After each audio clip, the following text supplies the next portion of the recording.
Salut à tous, j'espère que vous allez bien. Aujourd'hui on se retrouve pour l'épisode 5, donc épisode spécial, et aujourd'hui c'est épisode spécial années 90. Je trouvais l'idée des épisodes spéciaux assez cool, ça permet de varier un petit peu les plaisirs. Là on se concentre sur une décennie, mais il y a plein d'idées qui peuvent être faites. On peut se concentrer sur un acteur, sur un réalisateur, sur un style de film. Après voilà, vous avez été quand même assez soft parce que vous avez choisi des films assez intemporels, je trouve. Enfin voilà, moi quand on me parle d'années 90, il y a plein de trucs qui me viennent en tête, mais des trucs beaucoup plus ancrés dans les années 90, on va dire.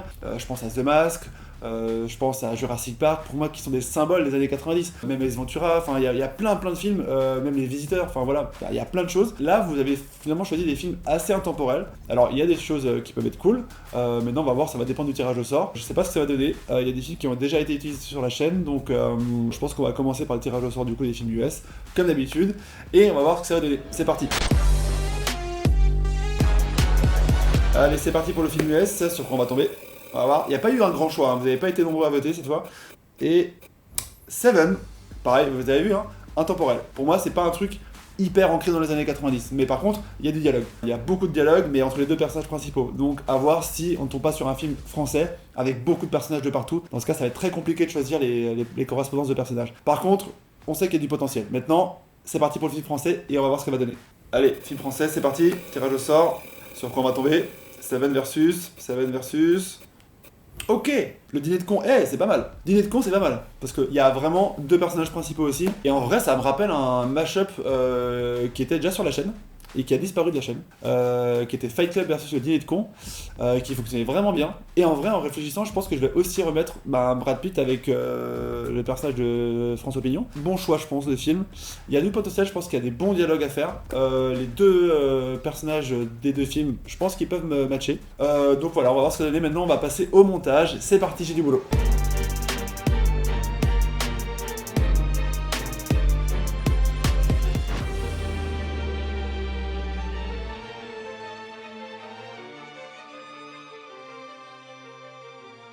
Et voilà, le montage est terminé et franchement ça marche vraiment pas mal, même très bien. Comme je vous avais dit, les deux personnages des deux films sont assez faciles à associer puisque ils sont tout le temps ensemble dans les deux films. Donc là j'avais pas vraiment de doute, c'était plus pour les personnages secondaires. En fait, il y a finalement très peu de personnages secondaires qui gravitent autour des personnages de Brad Pitt et de Morgan Freeman dans Seven. Donc là c'était un peu plus compliqué à trouver. Donc j'ai essayé de faire ce que je pouvais. Il y a certaines répliques que j'avais envie de caser, donc je les ai casées sur des mini-séquences. Donc voilà, ce que je vous propose c'est de découvrir le résultat tout de suite et nous on se retrouve juste après. Qu'est-ce que tu vas foutre à Biarritz? C'est l'anniversaire de mon père. On te voit mercredi? Non, malheureusement, j'ai un empêchement. Toi, t'y vas? Bien sûr, et je suis embêté, j'ai toujours pas de con. Ah bon? Oui, c'est pas faute d'en chercher, crois-moi. T'en aurais pas un sous la main par hasard? Non, mais je vais y penser. Ah, faut que j'y aille. Qu'est-ce que c'est que ça? C'est pour mon père, il fait collection. Elle est belle, hein? 18e, ça va sûrement lui faire plaisir. Bonjour. Et il aime partager sa passion? Enfin, je veux dire, il peut en parler en public, te faire l'historique de la louche à travers les âges? Non, Pierre. Il vient à Paris de temps en temps? Non, Pierre, pas papa. Quoi, papa? Je trouve la passion de ton père très originale et... Et tu veux l'amener mercredi soir? Mais pas du tout, qu'est-ce que tu vas chercher là? Tu me vois invitant le père de mon meilleur ami à un dîner de con? Oui? Tu me prends vraiment pour un salaud, hein? Oui. Non, je plaisantais, bien sûr. Ce qui est sérieux, c'est que j'ai pas de con pour mercredi et que je commence à paniquer.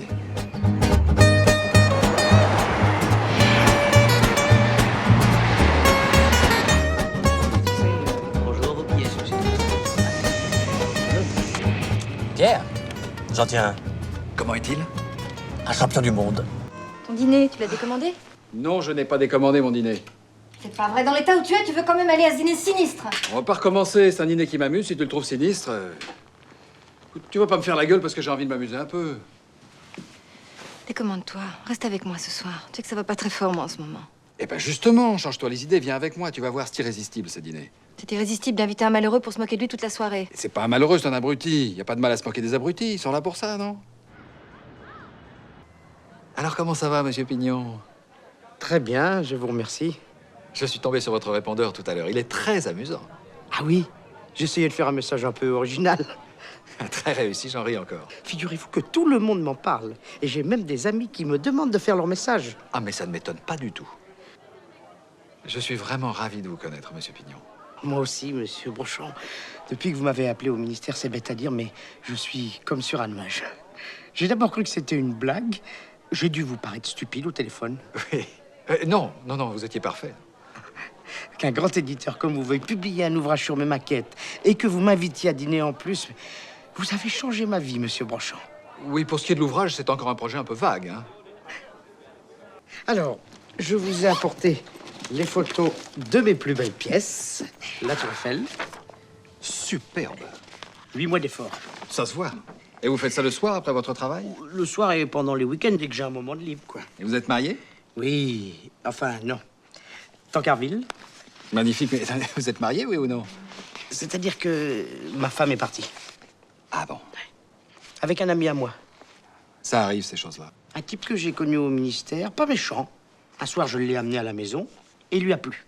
Je n'ai pas très bien compris pourquoi d'ailleurs, parce qu'entre nous, c'est pas une lumière. Combien d'allumettes d'après vous pour un ouvrage pareil? Comment ça, pas une lumière?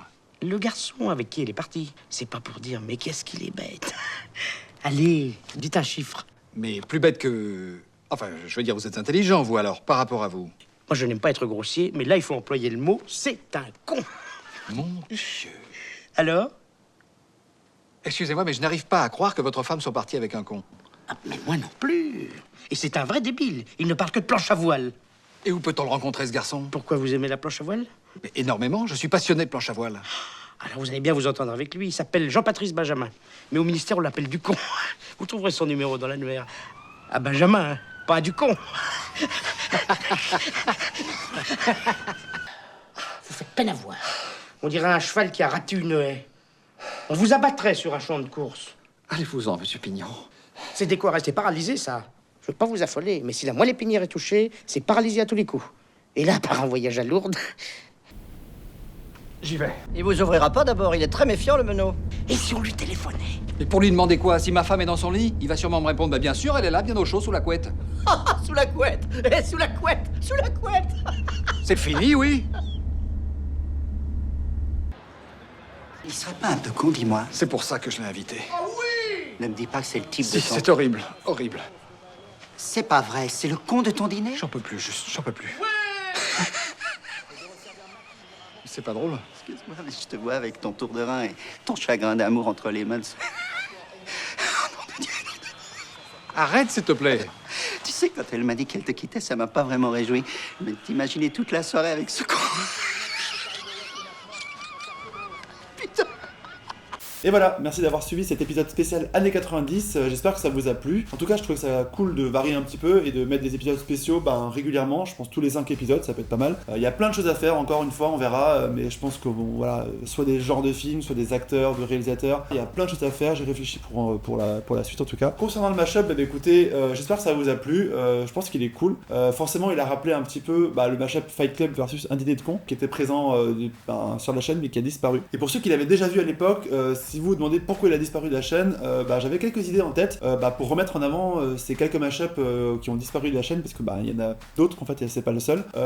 Donc voilà, j'ai essayé de faire quelques épisodes un peu spéciaux comme ça, où on retrace un peu l'historique du mashup, on remonte des extraits et on va un peu développer l'histoire de pourquoi il a disparu de la chaîne. Donc voilà, il y en a plusieurs comme ça qui sont concernés et ça peut être sympa de développer ça. Ce sera pas pour tout de suite parce que là du coup, comme vous savez, c'est pas mon activité principale la chaîne. Je suis monteur dans la pub et en ce moment c'est très chargé, donc c'est pour ça que l'épisode a été décalé d'une semaine notamment. Donc voilà, pour l'instant on continue comme ça et peut-être à partir de cet été ou à la rentrée j'essaierai de faire des épisodes un peu plus spéciaux comme ça où je développe sur des mashups qui ont disparu et j'analyse un petit peu pourquoi ça fonctionnait, pourquoi ça a disparu. Voilà, je pense que ça peut être pas mal. Dites-moi en commentaire d'ailleurs si ça vous intéresse, ce type de format un peu plus storytelling on va dire. Nous on se retrouve du coup dans 2 semaines, je l'espère, sinon encore une fois on décalera, mais pour l'instant on reste sur ce programme là et on repart sur un mashup classique, film US versus film français, pas de contraintes, on est libre de choisir ce qu'on veut, donc allez-y, lâchez-vous, balancez vos films en commentaire, faites-vous plaisir, et nous on se retrouve donc dans 2 semaines, salut.